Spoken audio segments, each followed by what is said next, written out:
नमस्ते, मैं रामसूरत राजभर और मैं आपके साथ जुड़ चुका हूं। आपको बता दूं कि बाबा ईश्वरू सेवा आश्रम फतेहपुर मऊ संस्कृत सभ्यता बचाने में सामाजिक ताना बाना एक मजबूत कड़ी है। डॉक्टर अजय सिंह मऊ भारतीय आध्यात्मिक सेवा ट्रस्ट द्वारा संचालित बाबा ईश्वरू सेवा आश्रम के श्री हनुमान मंदिर पर सुंदरकांड पाठ एवं सहभोज का आयोजन किया गया।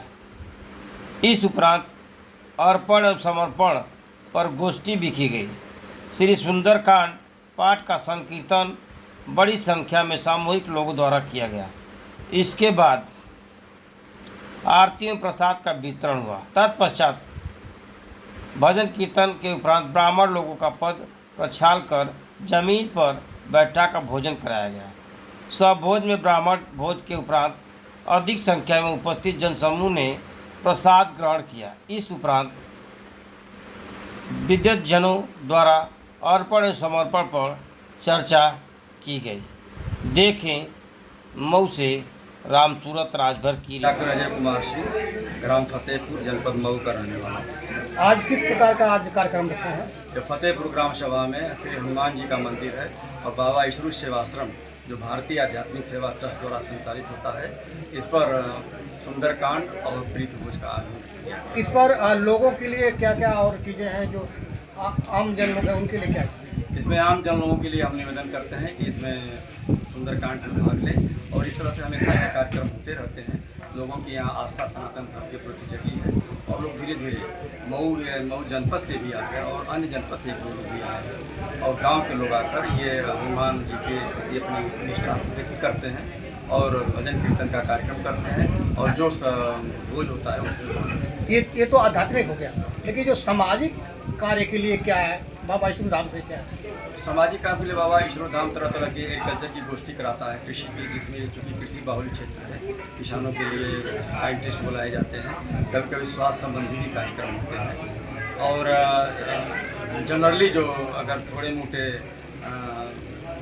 लोगों की आवश्यकता होती है जिसको व्यक्त करना उचित नहीं लगता है, उनको पूर्ति की जाती है। और आप यहाँ के लोगों के लिए, क्षेत्र के लोगों के लिए, आयोजन मंडल के लिए, समिति के लिए क्या कहेंगे?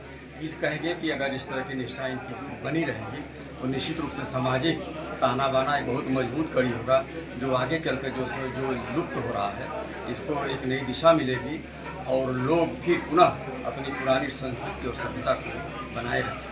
आपसे एक चीज़ कहना चाहते हैं, जो आध्यात्मिक चीज़ें हैं यहाँ पर जो देखने को मिल रहा है बाबा ईश्वरू सेवाश्रम आश्रम मार्ग कुसौत रानीपुर में, तो ये धार्मिक जो चीज़ें हैं तो कभी कभी कुछ ऐसे लोग होते हैं जो किसी दूसरे धर्म पे ताना बाना करते हैं, तो आप अपने बाबा ईश्वरू सेवाश्रम से क्या कहना चाहेंगे? क्योंकि बाबा ईश्वरू सेवाश्रम के बहुत बड़े क्षेत्र है, कार्य क्षेत्र का केवल धार्मिक ही नहीं है, इसमें सामाजिक रूप से लोग पिछड़े जुड़े लोग आए हैं, जुड़ते हैं और इसमें विभिन्न मतलब धर्म को मानने वाले लोग आए भी हैं। विभिन्न धर्म, विभिन्न जातियाँ, मेरी समझ से गाँव की ऐसी कोई जाति नहीं है इसके लोग नहीं आए हैं। और मैं चूँकि यहाँ का पढ़ा हूँ और रानीपुर से मैं इंटर कॉलेज किया हूँ, इसके बाद मैं बाहर जाकर MSc PhD किया हूँ, नौकरी में था, तो मेरे ऐसे क्षेत्र हैं कि सारे लोग मुझसे जुड़े हैं और मैं इनका ऋणी हूँ।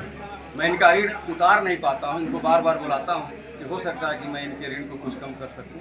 यही मेरी सबसे आपके सेवा समिति में कौन कौन लोग जो है पद पर आसीन है? मेरी सेवा समिति में अध्यक्ष हैं, उपाध्यक्ष हैं, कोषाध्यक्ष हैं और इस पर साधारण सभा के हैं, प्रबंध समिति के हैं।